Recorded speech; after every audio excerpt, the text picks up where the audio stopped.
October 3rd, 2021, here on Magic Mountain.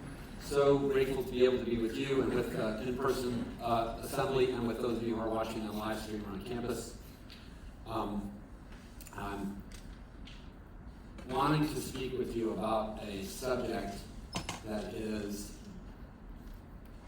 routinely brought up both in treatment and in the recovery world, which is the matter of surrender.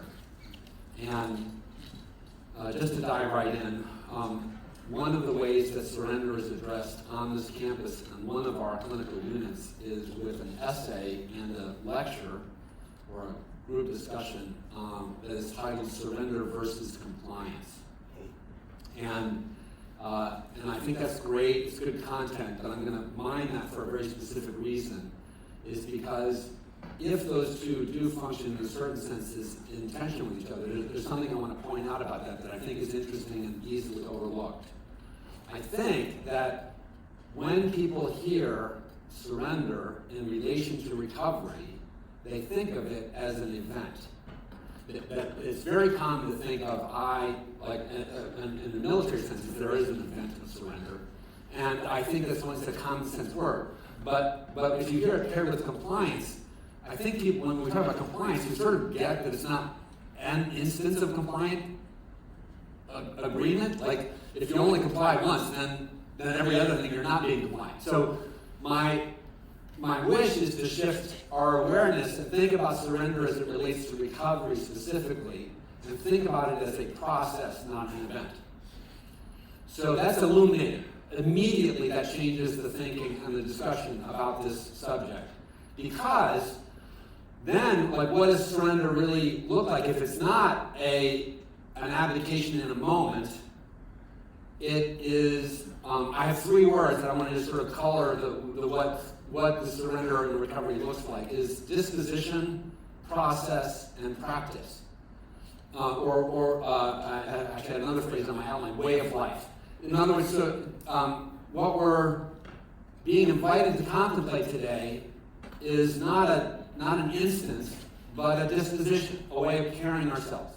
What we're being invited to contemplate today is a way of living that might not be the way you were customarily living previously. And one of the things that has been really important for me in my language of spirituality in the last 5 to 10 years is the increase in the emphasis on the word practice, which I'm really grateful to the Buddhist and mindfulness teachers that have come in from behavioral health in a variety of circles, not only into my world, but into the addiction field.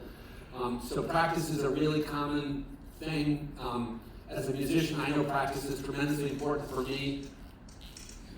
Practice, more so than teachings, is what spirituality and recovery must have. So I think there's a lot, there could be a whole separate discussion about teaching versus practice, but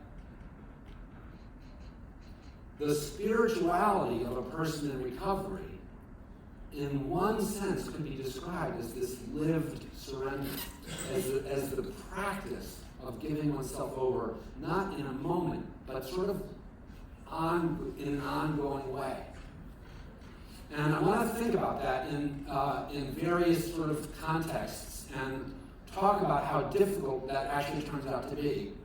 And I think that's why calling it a practice is really useful, because when we begin a practice, we're not usually especially adept at it. And so we acquire surrender competency. That's what I want to suggest, is that we can get better and better at this living, this kind of surrender we're talking about in terms of recovery.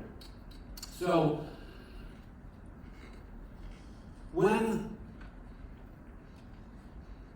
if that's what surrender is a lived practice, there's also another way of asking, there's a question that comes up, which is, what am I surrendering to? And I have a good answer for that. I think that the classic answer that emerges out of the 12-step literature in the 1930s is that we surrender to the God of our understanding. I'm going to agree with that. But I want to enflesh that, and that's a good metaphor because I really do mean that. I want to bring it down to day-to-day practical level without dismissing the notion of turning it over to God. I think that one way of thinking about what surrender and recovery really means is that it is surrender to what I'm going to ask you to think of as wise counsel. So this becomes the tussle, is will I follow wise counsel, or will I disregard the wise counsel that is apparent to me, is the ongoing question of the practice of surrender and recovery. And I know I'm a little abstract, but I was reminded this morning as I was thinking about sharing with you, there was a guy, he's still alive. I just heard my sponsor say, saw him in the meeting, he was awesome, he's still alive. His name is Bob. Very, very influential for me in my recovery, because early on in my recovery, Bob and I were sort of each puppy attached to several people who were wise counsel mentors in our recovery community. And there was these two people, Sarah and Tom, who we both looked up to. Bob and I looked up to Sarah and Tom. And Bob used to tell this story about his relationship with Sarah, and he had a tagline with the story, which was, surrender until tested is only a concept. And it's a really powerful line, because surrender's not really at issue when the wise counsel you're getting is easy to follow. The real question is, will you follow direction when you don't want to, when it doesn't seem like what you would have chosen, like that? And that's where the rubber hits the road on this thing. And it's not a decision, it's a set of decisions that are made not on a first day in recovery, not on the 28th day of treatment, not on the third month of recovery. There's no like check mark where you get the certificate, you have officially surrendered it, so you don't have to worry about this, because the problem is if we give you that certificate and then you go rogue and go off on your own, then you've left the practice of surrender. And I'm looking at this audience and I'm thinking, I know you have things already that are in front of you that are like, I don't want to do it. It might be sober living, it might be trauma treatment, it might be telling the truth about the secrets that you haven't shared in your recovery yet, it might be coming clean with your employer or whatever, and you're like, I don't want to do it. And the treatment team in this context functions as a like sort of logo parentis provider of wise counsel to you.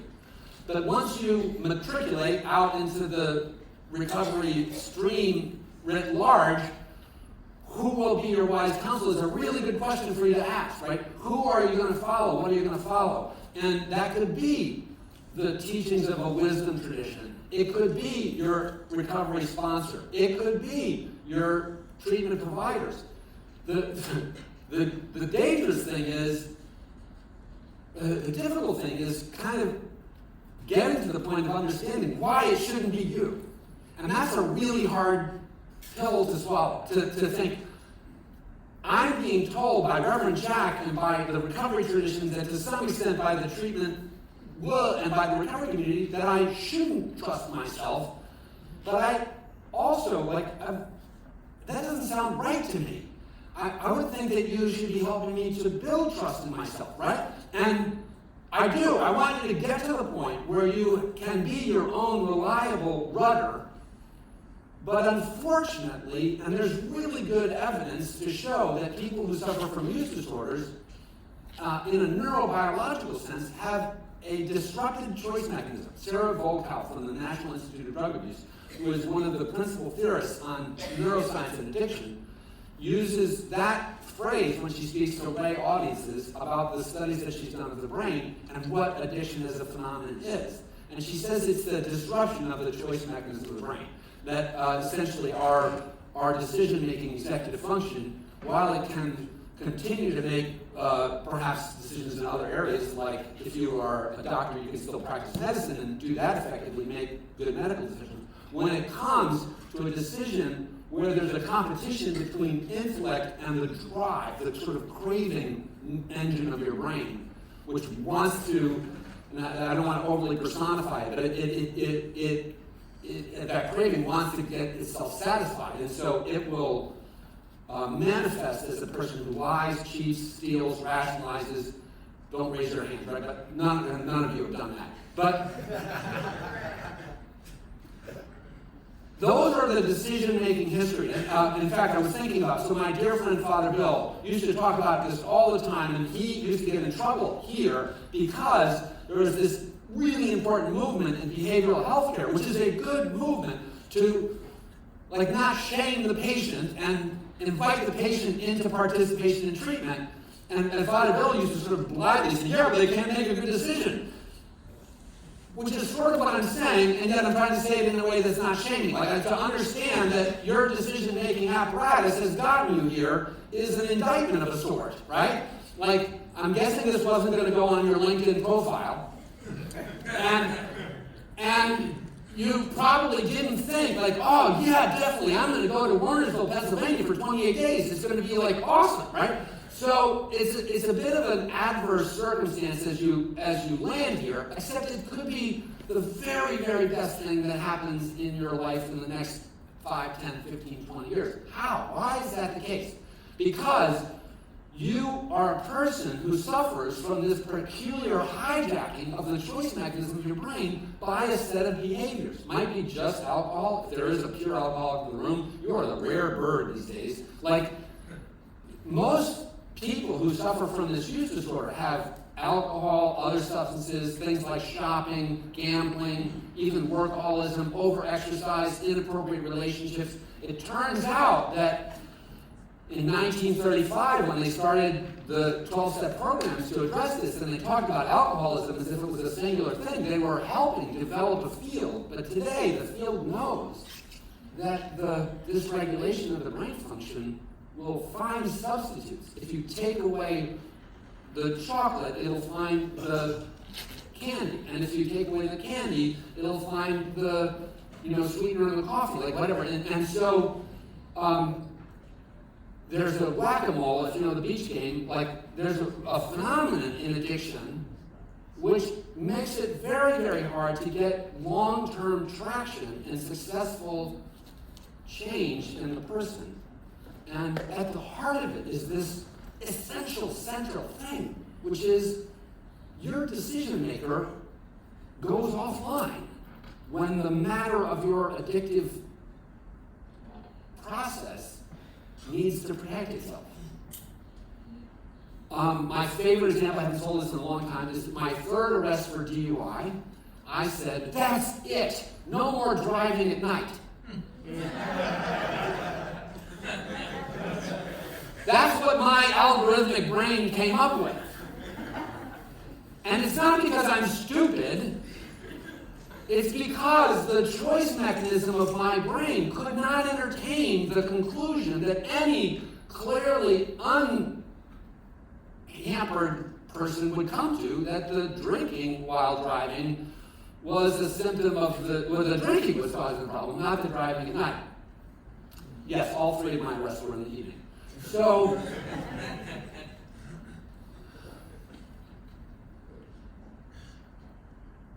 one of the reasons why I think this is very, very difficult is because contemporary popular culture's messaging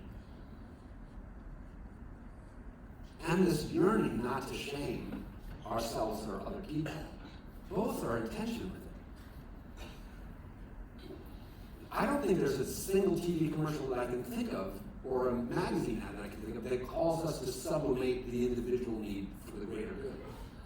I think that all of the media marketing that I can think of is instant gratification, self-aggrandizement, make yourself bigger, better, badder, faster, powerful. Get the sex, get the money, get the privilege, get the facial features, get the what you want. Get what you want.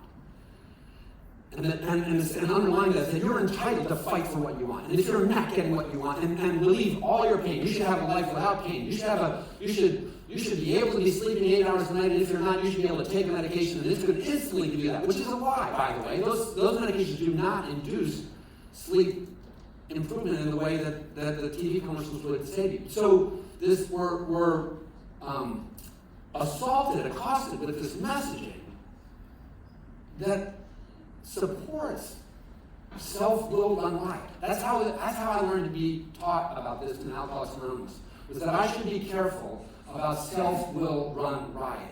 It's a very, very good expression that captures something very deeply true about the flavor of my sort of sickness when it flares in the worst instances.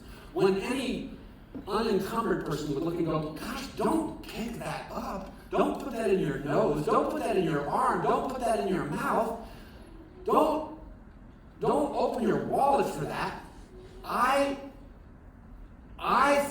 will justify what I'm doing because I'm entitled. It's my weekend, it's my money, it's my time. I have this whole counter narrative of how I'm entitled to satisfy my wants and desires, which turns out to be tragically harmful.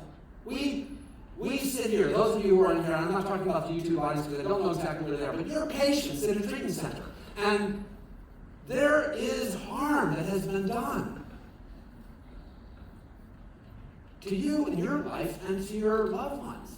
And interestingly, I just heard a training the other day I was listening to, and it reminded me, because I was prepping for this message while I was listening to this training, that family members have encumbered choice mechanisms. What they used to call codependency is still hear the term a fair amount. It's a very loose and not very well clearly defined term, so I'm not a big fan of it. But family members don't make healthy decisions either. They enable and coddle, and their algorithmic brains are not really functioning. And it's that, like, do I bail him or her out again? Do I pay for an apartment on K&A? Do I? Which the answer should be no, obviously, but it's so difficult for the person whose love attachment to us is so powerful that it overrides what one would think of as wisdom. So, while countercultural, I also want to point out that this surrender practice that I'm talking about, this way of living surrender, isn't just called for in the spiritual traditions of the ages. It's actually almost what defines the spiritual tradition. And that's an insight I've not had before, but it came to me as I was trying to make my argument for what I was going to say today, is that if you think about, like, we talk about what is religious or what is spiritual, and to be a person who abides by a spiritual tradition, whether it's Judaism, Hinduism, Buddhism, Christianity, in various flavors, whatever it is, what it means is that I put myself under an authority. I decide that I'm going to adhere to teachings and practices. I'm going to go to church on Sunday, I'm going to read the Bible, or I'm going to follow the lectionary, or I'm going to go to reconciliation before I go to Matt, all these things. And so it's a voluntary submission of my individuality into a more larger collective authority, in which this larger authority provides teachings and guidelines and codes, which I may stray from to one degree or another. All of us, none of us probably fully adhere to the teachings of the authorities, these kinds of wisdom bodies to which we subscribe. But by and large, that's what it means to be a good Jew, or to be a good Hindu, or to be a good Buddhist, or whatever, is that you surrender in an ongoing way to what conformity to the Jewish, Buddhist, Hindu, Christian, Islamic life involves. And to the extent you're like, oh, I'm Muslim, but I don't pray 5 times a day. Okay, you're off the path of it. Doesn't mean you're not Muslim. I don't observe Ramadan. Okay, that's 2. I never read the Quran. That's 3. Like, how? To what extent, when is the decision in which you decide to veer away from that authority that you no longer should be really calling yourself a devotee or somebody who sees themselves as attached to that? And I have to say, especially like Christianity is tremendously weak in this. Right? But many people are nominally Christian, but we used to call them in my church like C&Es, Christmas and Easter, right? The little church that I served, the first time I had my own little church, the regular attendance was like 35, and then it went to 50, and then 70. But Christmas night was 150. I'm like, where are all you people the rest of the year? And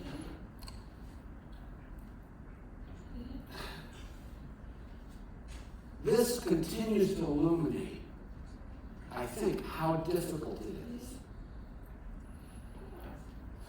to in fact, pursue a course of lived surrender. Because the 12 steps are a wisdom tradition. And you may not have thought of them in that way, but they really are. In and of themselves, they're a sufficient wisdom tradition. And also, they're a symbiotic wisdom tradition. So you can be a 12-stepper and a Jew, 12-stepper and a Hindu, 12-stepper and a Buddhist. And I've never found one that was so in tension that you couldn't marry the two. And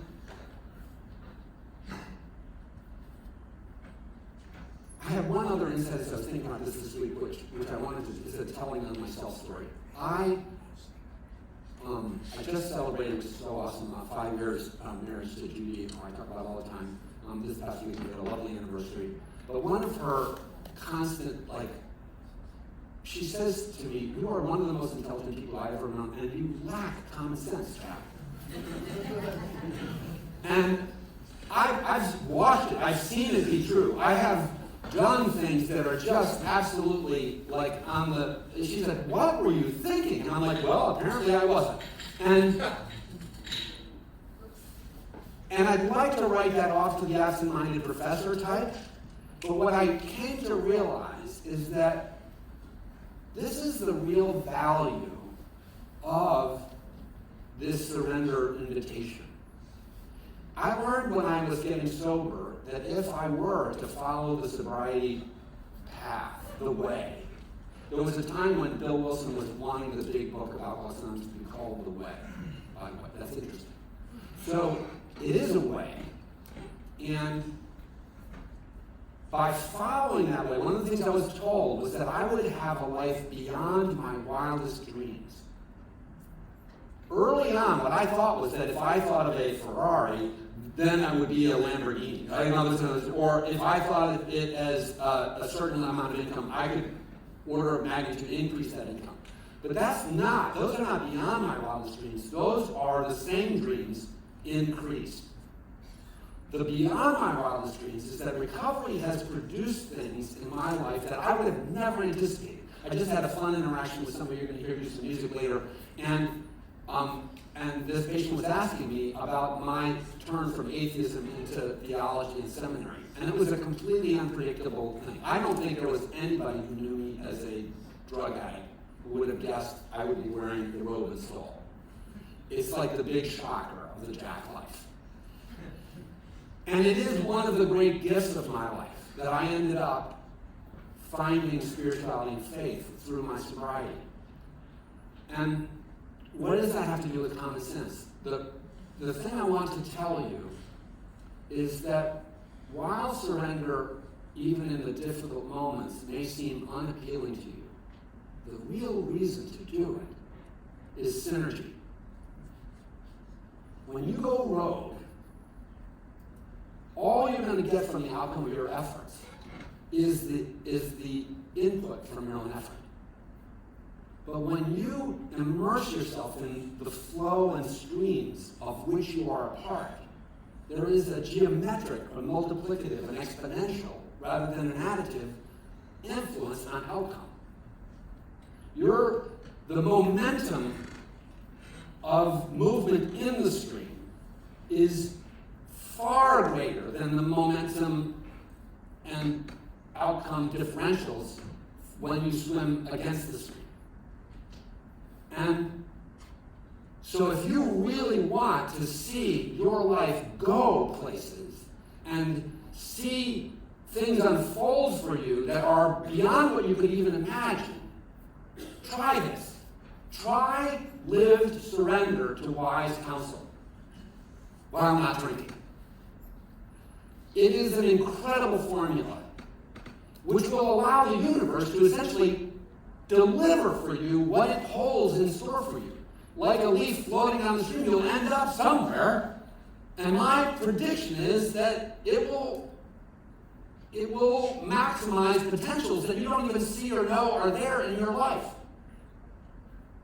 So most people think, "Oh, surrender, that sucks." I don't want to surrender. I never surrender. No, like I get that all the time, especially from our dear first responder community, because they're wired and coded and they're never surrender.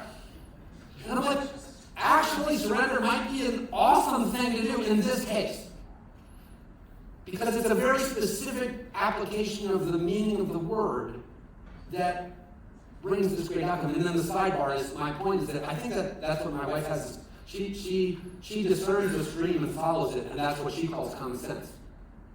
And I'm like oblivious. I don't pay attention enough. And the next thing I know, I'm like, oh, like I let you know. So it's a stupid thing, like, oh, you want to figure out how to get kids here and there and bills, driving and everything. And I'm like, I'll go here, and then I'll go there, and I'll go do that. And she's like, no, he can just come and pick her up. And I'm like, oh. But she knows how to read the stream, and I don't.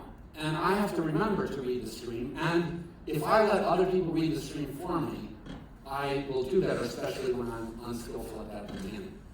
So, an invitation to you to experience the joy of surrender, and the fruit of surrender, and the ease, the relative ease. Sober living. I'm sorry. Like, it's our wise counsel in such frequent number because we have watched the fruit of it happen over and over again. And going rogue, even though it works for Star Wars, like, is very dangerous, especially with a craving engined mind. So I really appreciate you. I love having the time with you. And thank you very much.